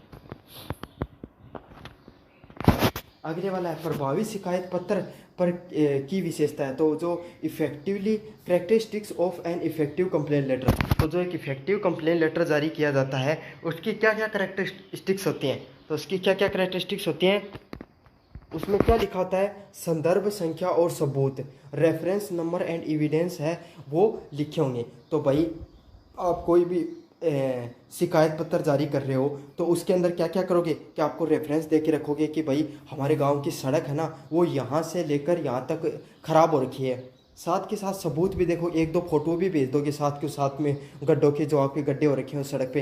तो यही होगा उसके जो आपका जो प्रभावी जो इफेक्टिव कंप्लेन लेटर है उसमें तर्क संगत होना चाहिए, फैक्ट्स होने चाहिए और साथ के साथ इजी क्लियर लैंग्वेज भी होनी चाहिए। अब मैं बात करूँ यूनिट नंबर 3 की तरफ से, तो यूनिट नंबर 3 है फॉर्मल फ़ोन कॉलिंग ओपनेशन। तो औपचारिक फ़ोन कॉल की शुरुआत में क्या कहते हैं, तो आप किसी भी व्यक्ति को जब इस फ़ोन पर बात करना शुरू करते हो तो सबसे पहले क्या कहते हो, गुड मॉर्निंग, यह है आपका नाम, मैं कंपनी से बोल रही हूँ। तो आपके पास कंपनी वालों का मैसेज आता है तो वो बोलते हैं ना कि मेरा नाम सूर्या है, मैं जो फाइनेंस टेक फिनटॉक से बोल रहा हूँ। समझ में आ गया। तो ऐसी चीज़ें बोलते हैं ना वो आपके सामने, तो क्या मैं आपसे बात कर सकता हूँ आपके लोन वगैरह के बारे में, तो ऐसी सब चीज़ें बोलते हैं वो। Effective PPT slide design is, तो इफेक्टिव पीपीटी स्लाइड है उसकी क्या डिज़ाइन होती है, तो 6 लाइन और 6 शब्द लिखे होते हैं प्रति लाइन के हिसाब से, मतलब 6 लाइन पीपीटी में अच्छे से लिखी होनी चाहिए और 6 वर्ड ही लिखे होने चाहिए एक पीपीटी के अंदर, तो वो इफेक्टिव पीपीटी की डिज़ाइन में जाना जाता है। 6x6 के नियम से उसको जाना जाता है। कितना टेक्निकल क्वेश्चन अगर ये पेपर में आ जाए तो बहुत कम बच्चे इसको कर पाएंगे। Stop discussion success factor is, तो जो ग्रुप डिस्कशन में सफलता के लिए क्या ज़रूरी होता है, तो ग्रुप डिस्कशन में सफलता के लिए क्या ज़रूरी होता है, दूसरों को सुनना और तार्किक तर्क को जोड़ना, listening and adding the logical point. तो आप दूसरों को सुन रहे हो और अपने जो तार्किक पॉइंट है उनको जोड़ने का प्रयास कर रहे हो, तो वही क्या होगा, इफेक्टिव लिसनिंग के अंतर्गत आने वाला है। तो इसका सही आंसर क्या होगा, ऑप्शन नंबर बी है वो इसका सही आंसर आएगा। इंटरव्यू क्लोजिंग एटिक्वेटी इज, तो इंटरव्यू समाप्त करते समय क्या करना चाहिए, तो इंटरव्यू जब आप समाप्त कर रहे हो, आपका जब इंटरव्यू के लिए आपको बुलाया गया और इंटरव्यू का आप समापन कर रहे हो तो आप क्या बोलोगे, तो धन्यवाद, अगले चरण की जानकारी कब तक मिलेगी पूछें। तो अगर आप भाई कोई कंपनी का इंटरव्यू दे रहे हो तो आप पूछोगे ना कि भाई अगली बार कद आनो हम आनो है कुनी आनो, बस यही बात है। इसके सही आंसर क्या, ऑप्शन नंबर बी होगा, धन्यवाद, हमें अगले चरण की जानकारी है वो कब मिलने वाली है या नहीं मिलेगी। टेलीफोन कम्युनिकेशन बैरियर, फ़ोन पर संचार बाधा है, तो फ़ोन पर जो संचार बाधा होती है वो क्या होती है, अगर आप किसी फ़ोन पर बात कर रहे हो और आसपास जोर से डीजे बज रहा है तो क्या आप कर पाओगे, नहीं कर पाओगे। तो बैकग्राउंड जो नॉइस होती है वो टेलीफोन कम्युनिकेशन के अंदर क्या होती है, बाधा का कार्य करती है। तो इसका सही आंसर क्या होगा, ऑप्शन नंबर ए है वो सही ऑप्शन होने वाला है। अगले वाला है पीपीटी प्रेजेंटेशन मिस्टेक इज, तो पीपीटी जो प्रेजेंटेशन होती है उसमें क्या मिस्टेक होती है, तो उसमें रीडिंग द स्लाइड वर्बेटियम, तो स्लाइड्स को पढ़ना है वो क्या हो सकती है, एक मिस्टेक हो सकती है। अगर आप स्लाइड्स को ढंग से नहीं पढ़ोगे तो क्या हो जाएगी, गलती हो जाएगी, सामने वाले ने क्या बातें, अगले वाला क्या बात बताना चाहता था अपनी पीपीटी के थ्रू, आपने वही बात गलत पढ़ दी तो वो अपने आप ही चीज़ें गलत हो जाएंगी, पीपीटी का जो रिप्रेजेंटेशन है वो गलती की तरफ, गलत दिशा की तरफ चले जाएगा। 7 नंबर प्रश्न है, ग्रुप डिस्कशन में इनिशिएटर का क्या काम होता है, तो role of initiator of in group discussion, तो आपने कभी ना कभी ज़िंदगी में ग्रुप डिस्कशन दिया होगा, तो उसमें जो इनिशिएटर होता है जो चीज़ों को शुरुआत करता है उसका क्या कार्य होता है, तो विषय का परिचय देना, इंट्रोडक्शन द टॉपिक, जो टॉपिक को जो स्टार्टिंग में बताता है ना कि भाई हम इस टॉपिक पे सारे के सारे मिलकर शुरू करेंगे, उसी को क्या कहा जाता है, ग्रुप डिस्कशन में इनिशिएटर के नाम से जाना जाता है। और उसके बाद में आप ग्रुप डिस्कशन शुरू कर देते हो। सबसे पहले विषय तो बताओगे, बिना विषय बताए आप किस टॉपिक पे चर्चा करोगे, तो विषय बताने वाले को क्या कहा जाता है, बिजनेस कम्युनिकेशन स्किल में इनिशिएटर के नाम से जाना जाता है ग्रुप डिस्कशन में। समझ में आ गया होगा आपको थोड़ा बहुत। अब बढ़ते हैं अगले नंबर वाले क्वेश्चन की तरफ। इंटरव्यू में टेल मी अबाउट योरसेल्फ का सही जवाब क्या होगा, तो इंटरव्यू में टेल मी अबाउट योरसेल्फ का सही जवाब क्या होगा, तो इसका सही क्या होगा, आप अपनी शिक्षा के बारे में बताओगे, आपके पास कितना एक्सपीरियंस है और आपके जो कैरियर है, आपका जो लक्ष्य क्या है उस नौकरी के प्रति, उसके बारे में बताओगे। तो जो इंटरव्यू में टेल मी अबाउट योरसेल्फ का जो ऑप्शन आता है तो उसके बारे में आपको किस के में बताना होता है, अपनी शिक्षा के बारे में बताना होता है कि मैं इतने तक पढ़ा हुआ हूँ, मैंने इस फील्ड में इतने साल तक अनुभव किया है और मैं इस जॉब पर आना चाहता हूँ, तो इसका मेरा क्या लक्ष्य होगा। तो यही होगा tell me about yourself का सही आंसर। तो इससे आप काफ़ी कुछ जानने को मिल रहा होगा, आपको भी कभी जीवन में इंटरव्यू वगैरह देना पड़ जाए तो ये चीज़ें आपके काफ़ी काम आएंगी। अगले वाला है प्रोफेशनल ईमेल ग्रेटिंग इज। तो पेशेवर ईमेल का सही विवादन क्या होगा? तो अगर पेशेवर ईमेल लिखी होती है तो उसके अंदर आप क्या लिखते हो? डियर मिसेस शर्मा या मिस्टर शर्मा, मिस्टर शर्मा या मिसेस शर्मा, ऐसे ही तो लिखते हो आप कि आप उसको प्रिय या डियर के नाम से, मिस्टर के नाम से आप बोलते हो उन्हें, वही है। ये क्या होगी? एक प्रोफेशनल जो ईमेल है उसको लिखने का तरीका होता है। बाकी तो अपन सीधे ही भेज देते हैं बिना कुछ करे, लेकिन आपका जो स्पैम वगैरह होता है वहाँ पर देखना है, जो ये सोशल मीडिया से संबंधित जो भी आती हैं तो वहाँ पर एकदम इस हिसाब से लिखा हुआ सर मैडम के नाम से लिखकर ईमेल को शुरू किया गया होता है। अपन बढ़े अगले की तरफ। प्रेजेंटेशन में वैल्यू ऐड विजुअल ऐड का क्या उद्देश्य होता है? तो विजुअल एड्स कोई भी पता है आपको, अगर वीडियो है वो चलाया जाता है, समझ में आ गया, तो आप चीज़ों को क्या है, चाहे कितनी कठिन चीज़ हो वो बहुत आसानी से समझ पाते हो। तो ये विजुअल एड्स का क्या काम होता है? कॉम्प्लेक्स चीज़ों को सरल बनाकर दर्शाने का कार्य करता है। तो इसका सही आंसर क्या होगा? ऑप्शन नंबर बी होगा। चाहे कितनी कठिन चीज़ हो उसको एकदम आप अच्छे से समझा सकते हो, हार्ड से हार्ड चीज़ें भी ईजी लगने लगती हैं विजुअल ऐड के द्वारा। तो इसका सही आंसर ऑप्शन नंबर बी ही होगा। फ़ोन पर किसी को होल्ड पर रखते समय क्या कहें? तो फ़ोन पर आप किसी को होल्ड रखते हो तो क्या कहते हो? भाई 1 मिनट फ़ोन रख ही दें, बाद में मैं उकन मिला ली हूँ, समझ में आ गया? तो यही तो बात कहते हो, कृपया 1 मिनट रुकिए, मैं आपके डेटा लेकर आता हूँ, मैं आपके लिए डेटा लेकर आता हूँ। तो आप कंपनी वालों को मैसेज करते हो ना, कॉल वगैरह करते हो, तो वो यही तो कहते हैं आप क्या 1 मिनट के लिए कॉल पर बने रहेंगे? तो वही बात है, मैं आपको आपका जो कॉल है वो संबंधित अधिकारी को, अपने से उच्च अधिकारी को ट्रांसफ़र कर रहा हूँ। तो वही चीज़ कहा जाती है, जब आप कंपनी में कॉल को होल्ड रखते हो तो उसके लिए क्या होता है? आप कहते हो आप कृपया 1 मिनट रुकिए, मैं आपके डेटा को ट्रांसफ़र कर रहा हूँ। अगले वाला है ग्रुप डिस्कशन में डेविल एडवोकेट की भूमिका क्या होती है? तो डेविल एडवोकेट होता है जो ग्रुप डिस्कशन में, उसका क्या कार्य होता है? उसका कार्य होता है कि वह विरोधी दृष्टिकोण, मतलब एक आपने लिखा कि जैसे मैं आपको क्या बताऊं, भारत में बढ़ती जनसंख्या, तो इसमें क्या होगा? एक तरफ का पक्ष होगा जो उसके पक्ष में बोलेगा, एक होगा विरोधी पक्ष में। तो जो विरोधी पक्ष में जो चीज़ों को बताएगा उसे क्या कहा जाता है? डेविल एडवोकेट के नाम से जाना जाता है, जो विरोधी पक्ष को दर्शाता है चीज़ों का। तो उसका सही आंसर क्या होगा? विरोधी दृष्टिकोण को पेश करने का पेश करता है कि भाई ये चीज़ ऐसे नहीं, ऐसे भी हो सकती है। 13 नंबर क्वेश्चन है, इंटरव्यू की कमजोरी बताने का सही तरीका क्या होता है? तो क्या होता है? मैं पूर्णवादी पर समय प्रबंधन सीख रहा हूँ। I am the perfectionist but learning the time management. मतलब मैं इस कार्य करने को आप क्या करते हो? आप अपनी कमजोरी बताने के लिए ऐसे थोड़ी बताते भाई मैं ये काम में तो जम्मा ही मारूँ, ऐ तो कौन खाए भाई, मैं काम तो घणो ही बढ़िया करूँ लेकिन आजकल मेरी ये चीज़ में कमजोरी आ रही है, समझ में आ गया? तो वही बात है, इसमें यही कहा गया है कि मैं काम तो बहुत अच्छा करता हूँ, परफेक्शनिस्ट हूँ इस काम में, लेकिन आजकल मैं समय प्रबंधन को सीख रहा हूँ कि इस कार्य को और अच्छे से बेहतर तरीके से कैसे किया जा सकता है। तो इसका सही आंसर क्या हो गया? ऑप्शन नंबर बी हो गया। ऑप्शन जो 13 नंबर है, पीपीटी में स्लाइड सॉर्टर व्यू का उपयोग किस लिए होता है? तो आपको पता है जो पीपीटी होती है उसमें स्लाइडर सॉर्टर व्यू का प्रयोग किसके लिए किया जाता है? तो प्रेजेंटेशन के जो फ्लो है उसको व्यवस्थित करने के लिए। तो जो पीपीटी होती है उसमें स्लाइड सॉर्टर व्यू क्या होता है? आप जब F5 दबा देते हो तो वो चल जाता है। उसमें क्या, तो पीपीटी की जो पहली पीपीटी से लेकर लास्ट पीपीटी तक जितनी भी पीपीटी बनी होती है सबकी सारी की सारी पीपीटीज हैं वो एक के बाद एक चलने लग जाती हैं। तो उसे कहा जाता है स्लाइड सॉर्टर व्यू। और इससे क्या होता है? ऑर्गेनाइजर का जो प्रेजेंटेशन फ्लो है वो एक साथ धीरे धीरे बढ़ता रहता है, मतलब एक आएगी फिर सेकेंड फिर थर्ड फिर फोर्थ, ऐसे। तो एक फ्लो, प्रेजेंटेशन का फ्लो बना रहता है। कॉल ट्रांसफ़र करते समय क्या कहें? तो कॉल ट्रांसफ़र करते समय क्या कहें? मैं आपके संबंधित विभाग से जोड़ता हूँ। तो यही होता है कि आप जब कॉल करते हो ना किसी बैंक वालों के पास या फिर ये जो फिर कॉल सेंटर वगैरह पे करते हो तो वो यही कहते हैं कि आप 1 मिनट के लिए कॉल पे रुकिए, मैं आपका कॉल है वो संबंधित अधिकारी से ट्रांसफ़र कर रहा हूँ। तो इसका सही होगा ऑप्शन नंबर बी है कि मैं आपका जो कॉल है वो संबंधित अधिकारी को ट्रांसफ़र करने का प्रयास कर रहा हूँ।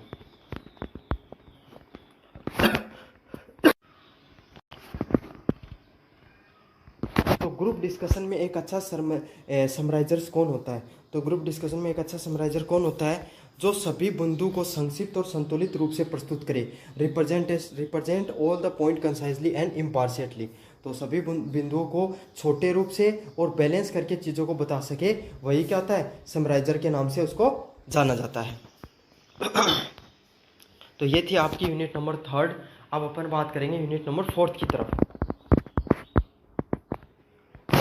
अगले वाला प्रोफेशनल ईमेल क्लोजिंग को क्या कहते हैं? तो पेशेवर ईमेल का सही समापन क्या होगा?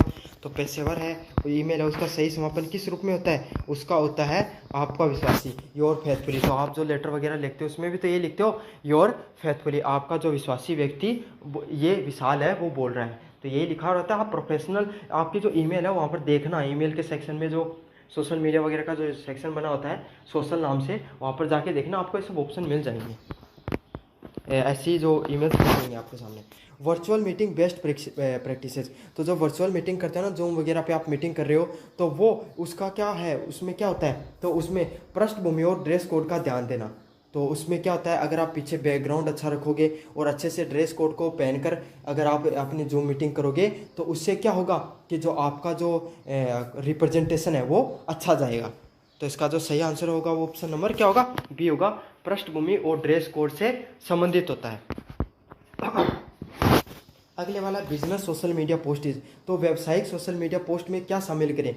तो बिजनेस सोशल मीडिया पोस्ट है, उसमें क्या क्या होना चाहिए? तो उसमें होना चाहिए इंडस्ट्री इंसाइट एंड वैल्यूज़। तो इंडस्ट्री से जो संबंधित चीज़ें हैं, वो आपके जो कि से संबंधित जितनी भी जो जानकारियां हैं, इंसाइट्स हैं, और उसका क्या क्या वैल्यू होगा, वो सारी चीज़ें होनी चाहिए। तो इसका सही आंसर क्या होगा? ऑप्शन नंबर बी होगा।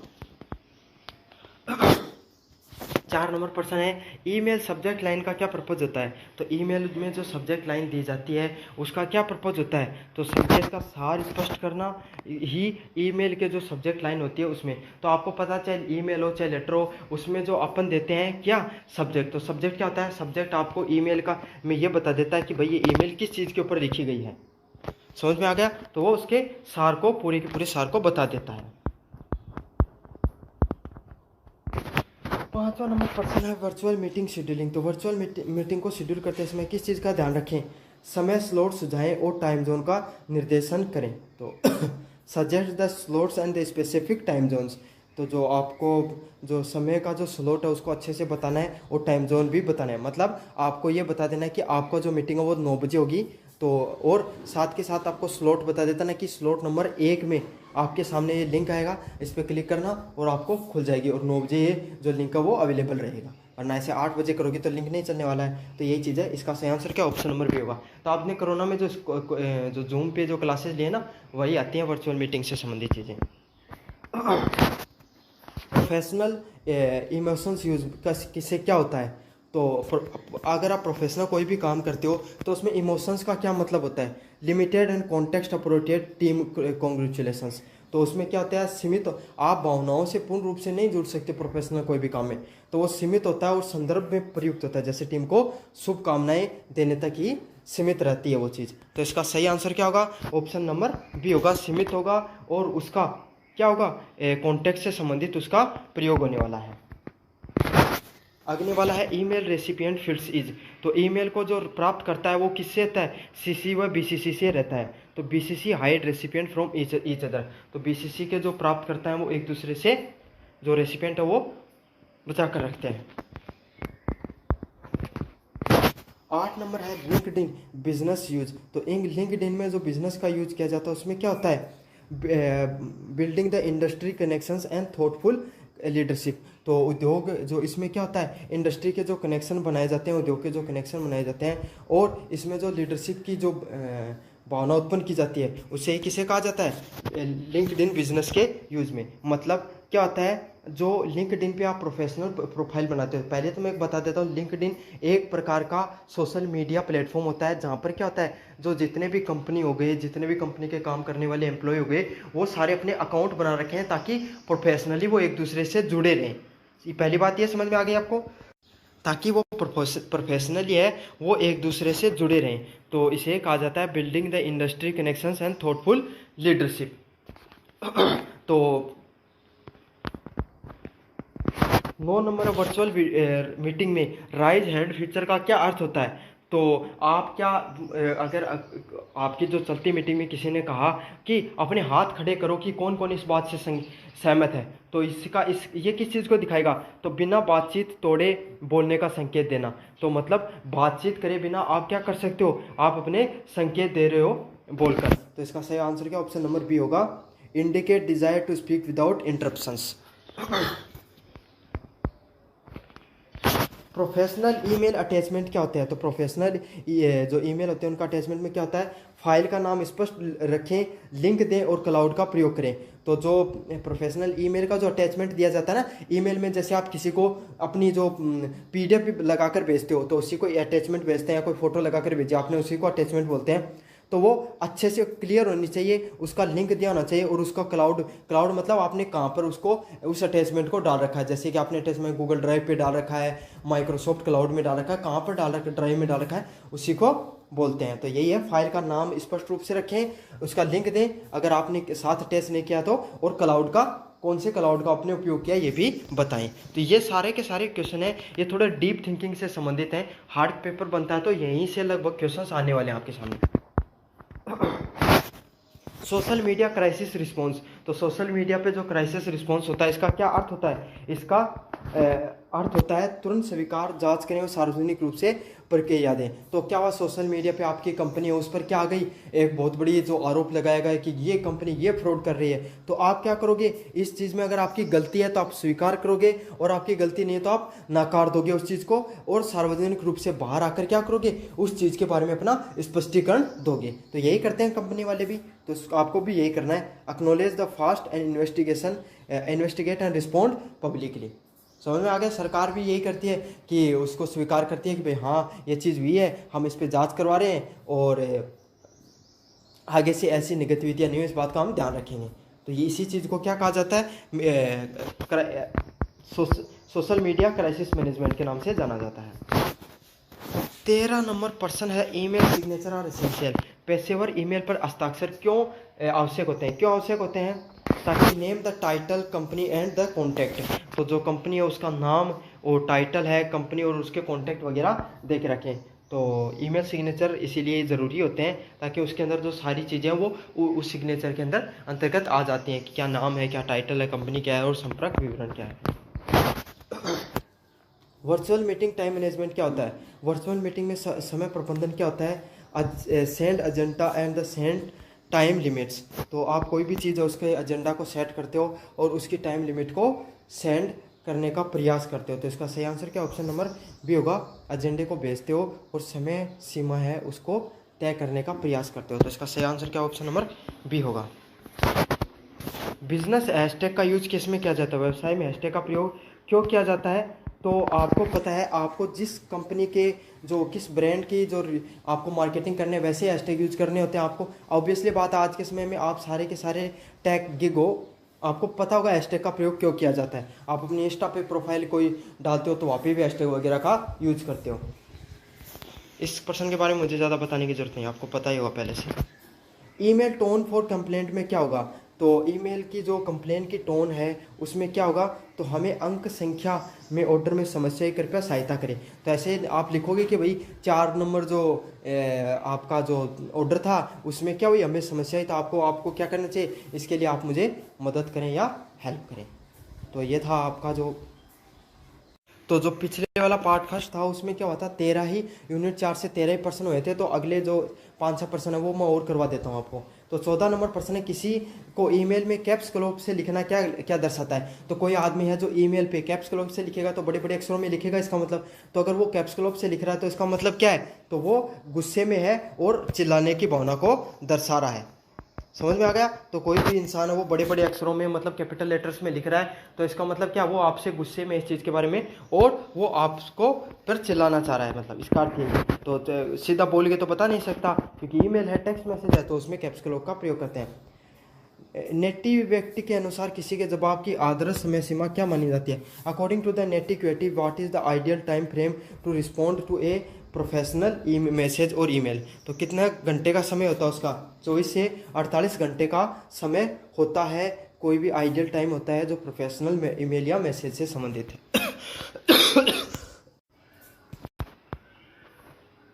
16 नंबर प्रश्न, ईमेल में इमोजी का उपयोग कब, इमोजी का कब प्रयुक्त होता है? When is it the appropriate use of emoji in email? तो क्या होता है, इनफॉर्मल एंड पर्सनल ईमेल्स में इनका प्रयोग होता है, इमोजी का प्रयोग होता है। जो मतलब औपचारिक, आप अपने दोस्तों से बातें कर रहे हो तभी तो इमोजी का प्रयोग करोगे। ऐसे थोड़ी कि आप अपने प्रिंसिपल सर से ईमेल लिखोगे एनसीसी के बारे में और उसमें इमोजीज का प्रयोग कर रहे हो, 2 गुलाबी वाले हार्ट भेज रहे हो, तो ऐसा नहीं हो सकता ना। तो प्रोफेशनल इनफॉर्मल अनौपचारिक जो ईमेल्स होते हैं उन्हीं के अंदर अपन इमोजीज का प्रयोग करते हैं। 17 नंबर प्रश्न है, इनमें दिए गए कौन सा इमोजी औपचारिक ईमेल का उपयोग नहीं है? तो बच्चों यहाँ पर ये खुलेगा नहीं क्योंकि पीडीएफ। 18 नंबर प्रयोग है, इमोजी का अत्यधिक उपयोग संचार पर क्या प्रभाव डालता है? तो what is the impact of expressive emoji use of communication?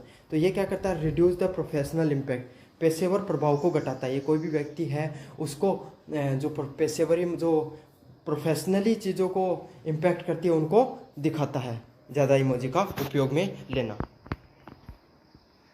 19 number प्रश्न, ऑनलाइन मीटिंग से पहले किन बातों की जांच करें? What should be check before an online meeting?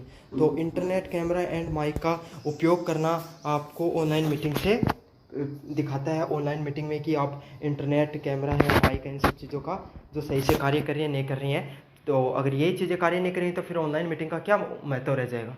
तो यही इन सब चीज़ों को चेक करना चाहिए। 20 नंबर है, एक व्यावसायिक ईमेल में अटैचमेंट जोड़ते समय क्या सावधानी बरतनी चाहिए? तो what is the question should be taken to check to attaching file in a business email? तो बिजनेस ईमेल में किसका करना चाहिए? Use correct format and naming. तो आपको क्या उसका सही से करेक्ट फॉर्मेट और नेम का यूज में करना चाहिए, ये मैंने बता दिया था ये वाला क्वेश्चन। तो चलो ये आपके 20 के 20% मैंने ये भी करवा दिए और वहाँ से भी पार्ट नंबर 2 के भी क्वेश्चंस करवा दिए। तो कैसा लगा वीडियो जरूर से बताना कमेंट बॉक्स में।